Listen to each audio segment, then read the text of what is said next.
own CS for the Ministry of Transport is still forcing into us, despite the fact that the consumers, the importers in Uganda have said, let it be optional. So why are they forcing into us?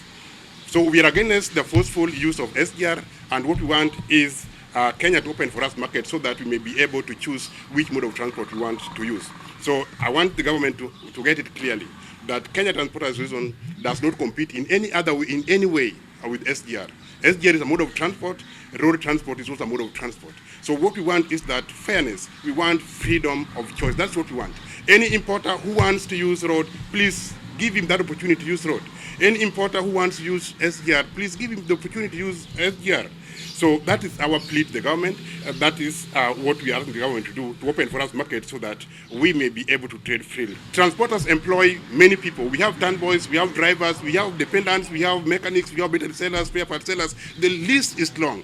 And should this happen, it means that Mombasa definitely would be a ghost town. When they started evacuating cargo to ICD and Nairobi, it was only local cargo that was destined to our country, Kenya.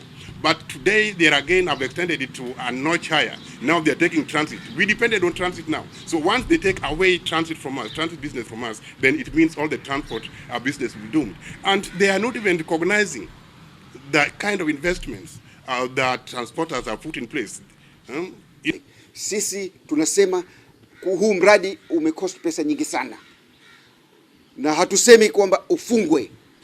Twasema kama iwe na competition, wale ambao wanataka kupeleka mizigo yao katika SGR wapeleke, na wale ambao wanataka kupeleka kwa malori wapeleke.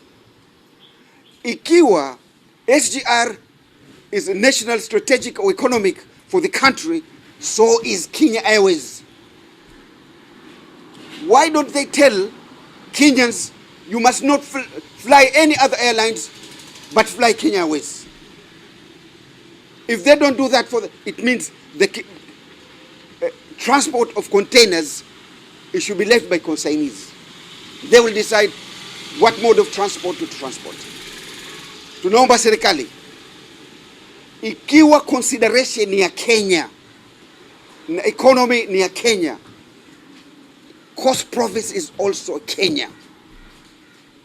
And if that consideration is haitofikiriwa, basi unaambia watu kwamba hii it is not Kenya. Kenya ni ile consideration ya economy ambayo inakwenda huko bara, which is not right, which is not constitutional.